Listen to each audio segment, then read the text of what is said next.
वाहिगुरु जी का खालसा, वाहिगुरु जी की फतेह। दुनिया में आपने बहुत चमत्कार देखे होंगे, मगर जो करामातें गुरु नानक साहब करते थे उसकी बात ही अलग है। ये जो स्थान आप देख रहे हैं, इस जगह पर भी गुरु नानक साहब जी ने एक चमत्कार करके दिखाया था।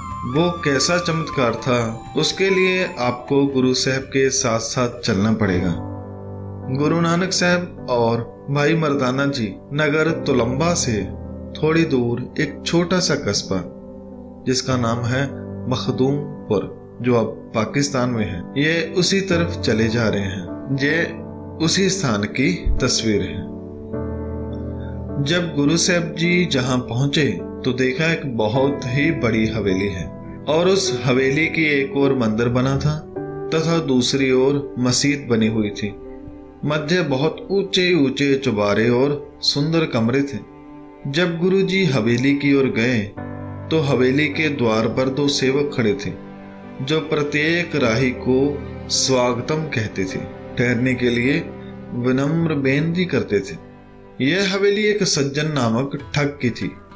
वह सुबह शाम सफेद वस्त्र पहनता और एक हाथ में माला तथा गले में रुद्राक्ष की माला डालता। नगर के लोग उसको एक महान धर्मात्मा समझते थे क्योंकि वह प्रत्येक अतिथि की सेवा करता था, हर समय लंगर चलाता था। मुसलमान मुसाफिरों के लिए उसने मस्जिद बनाई थी तथा हिंदुओं के लिए मंदिर बनाया हुआ था। लेकिन वह दिल का बहुत ही नीच और जालिम था। रात को भोजन खाकर जब मुसाफिर सुंदर बस्तरों पर सो जाते तो वह उनके सामान की तलाशी लेता।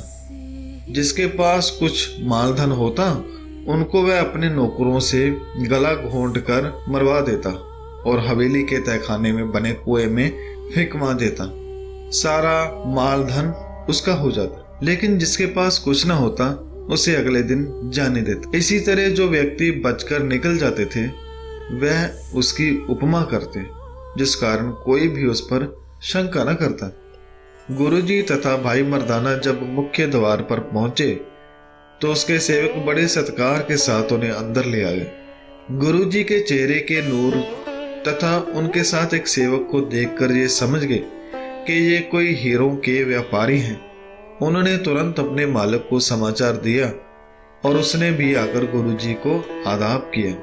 गुरुजी ने मुस्कुराते हुए उसका नाम पूछा।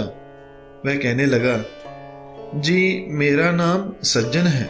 मुसलमान मुझे शेख सज्जन कहते हैं और हिंदू मुझे सज्जन मल कहते हैं, लेकिन ना तो मैं हिंदू हूँ तथा ना ही मुसलमान। मैं तो प्रत्येक का सज्जन हूँ, मित्र हूँ। उसने अपने सेवकों को गुरु की सेवा करने के लिए लगा दिए। वह गर्म पानी लाए और उन्होंने गुरुजी का हाथ मुंह धुलाकर चरण धोए। सज्जन बहुत खुश था कि उसे अच्छा शिकार मिला है, क्योंकि उसे दृढ़ निश्चय था कि गुरुजी एक बड़े व्यापारी हैं और जानबूझकर फकीरी भेष बनाकर घूम रहे हैं ताकि उस पर कोई शक न करे। शाम का वक्त था। उन्होंने गुरु साहब और भाई मर्दाना जी को खाना भेजा, जिस खाने में उन्होंने जहर मिलाया हुआ था। तो गुरुजी ने कहा, पहले हम अपने अंदर की भूख मिटा लें, फिर आपके साथ मिलकर खाना खाते हैं। गुरुजी ने भाई सज्जन की तरफ इशारा करते हुए कहा कि आओ हमारे साथ बैठो।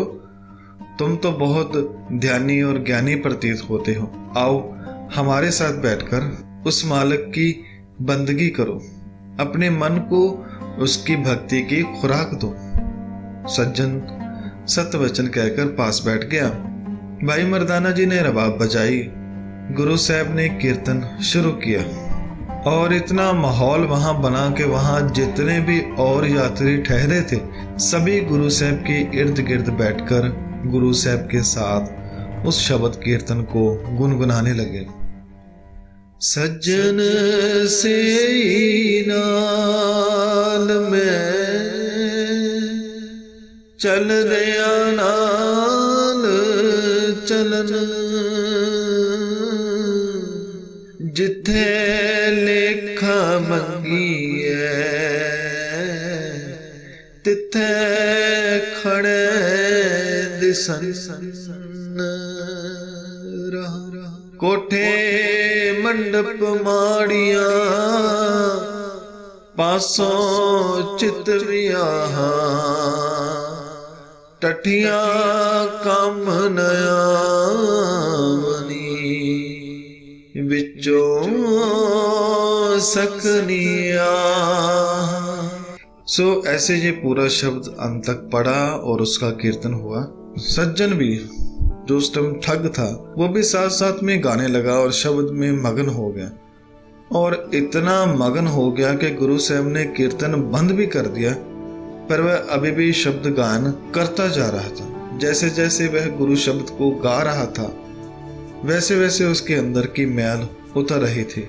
सज्जन को ऐसे लग रहा था जैसे वो हल्का हो गया है, जैसे उसके अंदर से किसी ने विकारों बुरे ख्यालों को निकालकर बाहर फेंक दिया।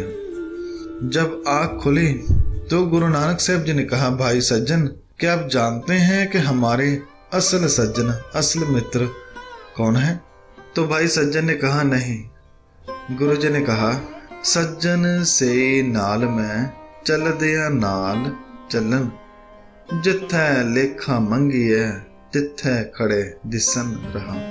गुरु जी ने कहा कि असल मित्र वही हैं जो हमेशा हमारे साथ रहे और यहाँ से चलने के वक्त भी साथ ही चले, और आगे जहाँ किए कर्मों का हिसाब मांगा जाता है वहाँ बेझिझक होके तुम्हारे कर्मों का हिसाब दे सके, जो तुम्हारे साथ रहे।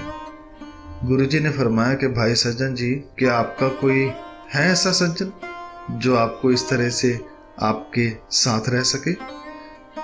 सज्जन जो पहले ठग था, अब गुरु जी की संगत से वह भाई सज्जन बन गया था। वह जवाब देता है कि गुरु जी, पहले तो मैं पैसे शोहरत को ही अपना सज्जन समझता था, पर जब आज आपका शब्द मेरे दिल में उतरा तो जाना कि असल मित्र तो ये शब्द है, जिसने आज मुझे पहली बार सुकून दिया है। गुरु जी ने कहा, तुम बिल्कुल सही जा रहे हो। हमारे मित्र प्रभु गुण होते हैं जो हमेशा हमारा साथ निभाते हैं।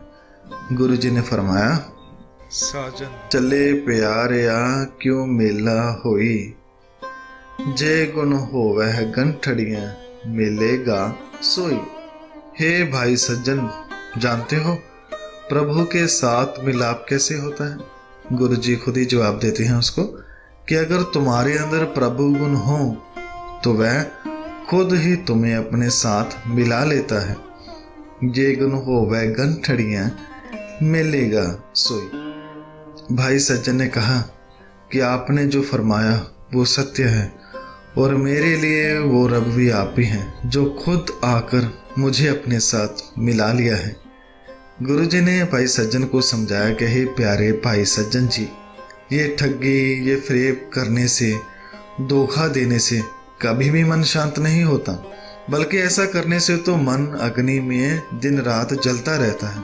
इन विकारों की अग्नि इतनी भयानक है कि साथ में औरों को भी जला देती है। इसलिए इस मन को शांत चित्त करके प्रभु परमात्मा की सच्ची भक्ति कर, ढोंग करना छोड़ के सच्ची सुच्ची कृत कर, मेहनत करके खा। जो स्वाद मेहनत करके खाने में है वह स्वाद किसी और में नहीं। गुरु जी ने फरमाया कि हे भाई सज्जन, काल खाए किच हथों दे, नानक राह पहचान है से। किसी से छीनना नहीं है, बल्कि मेहनत की कमाई करके खुद भी खाना है और दूसरों में बांटना है। जो ऐसे रास्ते पर चल पड़ता है ना, केवल उसी ने ही अपने जीवन को संवारा है। भाई सज्जन के साथ और भी बहुत सारी वार्तालाप हुई।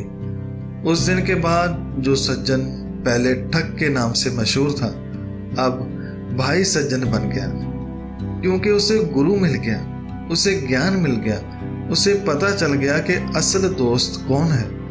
उसे समझ आ गई कि असल शांति कहाँ है।